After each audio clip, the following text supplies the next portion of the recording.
I'm going to show you something today which I will call the bizarre behavior of magnets, because I don't have much explanation theoretically for all of it.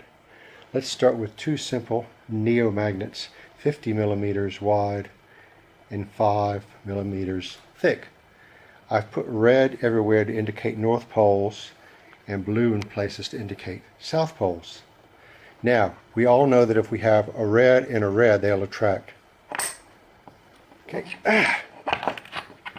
Attract quite strongly. However, red and blue will repel. You can't put them next to one another. Yet, in a plane, the red and red will repel one another, whereas the red and blue will attract. That seems simple enough. Now let's go on to the next example. Next, let us study a neo ring magnet, 100 millimeters wide and 5 millimeters thick. We'll use the magnet we used before as a test magnet. These are all north poles. Now this magnet, since they're all red, will stick to any outside portion of the ring magnet like that. Hard to get it loose, pull loose. But if you try to put it through the middle of the ring magnet, then it repels quite strongly. You can't get that thing through the middle of the ring magnet. It is repelling. So there's like a south pole in the middle of the ring magnet. Let's flip it over, and we'll have south poles. Now the south will attract on the outside as expected, and if we try to put the south in the middle, it repels really strongly. You can't get it in there. However, if we flip and try to put a north in the middle, it goes right in. This is a little bit bizarre. Now let's go into something really bizarre. Magnets get really bizarre when you create a radial magnetic field by taping 4 neodymium bar magnets to one another with all of the north poles out. Thus they repel quite strongly, and you have to put some tape there to hold them down. Now, if we use our test magnet, we'll see right away that north will stick to north. However, halfway between each magnet, we'll turn the test magnet over, and we see blue will stick.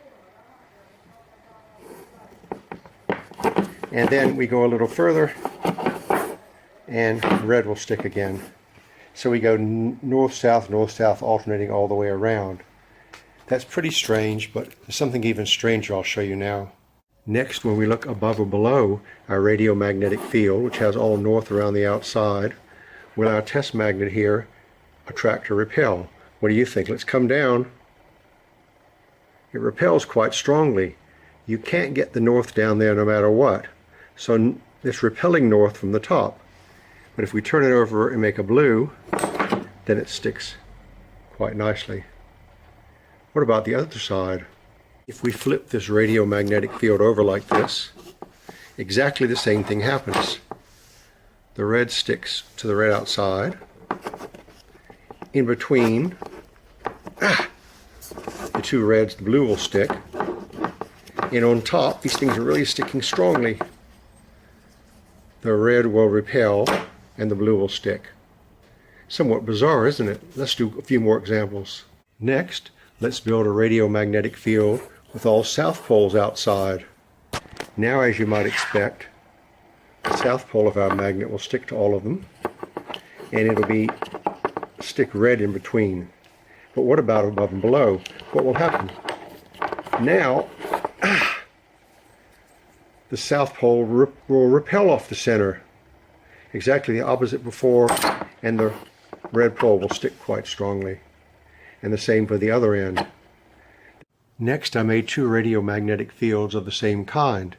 These will repel, red to red of course, but if we let the 2 red here go in the space between 2 reds there, it'll snap right together by attraction. And on the 2 ends, which is really bizarre, it repels no matter what you do. Even if I flip this the other way, it actually makes the other magnet turn to escape repulsion. Finally, if we make 2 radiomagnetic fields, one with all north out, the other with all south out, these will attract one another where the 2 magnets line up like this.